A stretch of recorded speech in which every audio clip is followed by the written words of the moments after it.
उत्तराखंड में एक तरफ यहाँ के लोग जल जंगल जमीन को बचाने के लिए भू कानून और मूल निवास की मांग कर रहे हैं, तो वहीं विधायक नए सिरे से परिसीमन कराकर लोकसभा और विधानसभा की सीटें बढ़ाने की बात कह रहे हैं, जिसे लेकर विधानसभा अध्यक्ष रितु खंडूड़ी भूषण को पत्र लिखा गया है।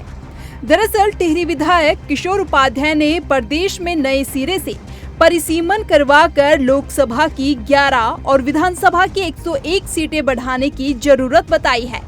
विधायक की माने तो पहाड़ों पर आबादी कम हो रही है। ऐसे में अगर आबादी के आधार पर परिसीमन कराया गया तो 2027 से शुरू होने वाले परिसीमन में पहाड़ की विधानसभा सीटों की संख्या घटने का खतरा होगा।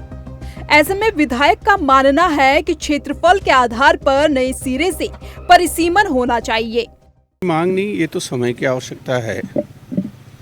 मैं अभी विधानसभा अध्यक्ष जी से मिला था और उनसे मैंने जो ज्वलंत हमारे समस्याएं हैं, मुद्दे हैं, जिसमें सबसे बड़ा मुद्दा नहीं तो जो राज्य की अवधारणा है वो ख़त्म हो जाती है। पर्वतीय क्षेत्र में जो विधानसभाएं हैं और पिछली बार भी जब परिसीमन हुआ था तो मैं तो सुप्रीम कोर्ट तक गया कि जो है वो विधानसभाओं की संख्या कम नहीं होनी चाहिए पर्वतीय क्षेत्र में। आप मैदान में बढ़ाइए, हमें कोई नहीं, लेकिन पर्वतीय क्षेत्रों में कम मत करिए। क्या मैं तो ये कहता हूँ कि कम से कम 13 सीटें होनी चाहिए, 13 जिले हैं। उसी तरह से उसमें लोकसभा के साथ राज्यसभा में भी कम से कम 5 सीटें होनी चाहिए यहाँ से।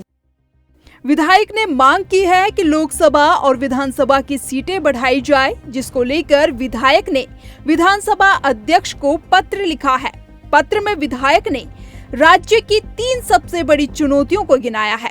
पत्र में लिखा गया है कि राज्य के सामने इस समय 3 सबसे बड़ी चुनौती है। इसमें परिसीमन की वजह से पर्वतीय क्षेत्रों में सीटों का कम होना, गोमुख का लगातार पीछे खिसकना और राज्य की नदियों का जल स्तर कम होना। इन सभी मुद्दों पर अभी से काम नहीं किया गया तो आने वाली पीढ़ियों के सामने गंभीर चुनौतियां खड़ी हो जाएगी। आपका लगभग जो है 15-16 मीटर हर साल ग्लेशियर हमारा गोमुख पीछे खिसक रहा है और वो 27 किलोमीटर पीछे चला गया है। तो स्नो लाइन अगर इस तरह से डिस्टर्ब हो जाएगी तो बिना पानी के आप जिंदा नहीं रह सकते, तो भविष्य में पानी का संकट हो जाएगा। और तीसरा जो नदियां हैं, हम ये कहते हैं कि माँ गंगा, यमुना, टोंस और जितनी हैं वो सारी हमारी बेटियां हैं, तो हम कैसे समाज में अपनी बेटियों की रक्षा नहीं कर सकते हैं। बता दें कि राज्य में परिसीमन 2001 में हुआ था। इस बीच कई सरकारें आई और गई, लेकिन परिसीमन नहीं कराया गया। कई बार इसकी मांग भी उठी। ऐसे में एक बार फिर इसकी मांग की जा रही है। वहीं अभी उत्तराखंड में 70 विधानसभा सीटें और 5 लोकसभा सीटें हैं, जिन्हें बढ़ाने की बात विधायक किशोर उपाध्याय कर रहे हैं। जाहिर है कि अगर उत्तराखंड में परिसीमन होता है तो मैदानी जिलों में विधानसभा सीटों की संख्या बढ़ सकती है, जबकि पर्वतीय जिलों में घट सकती है।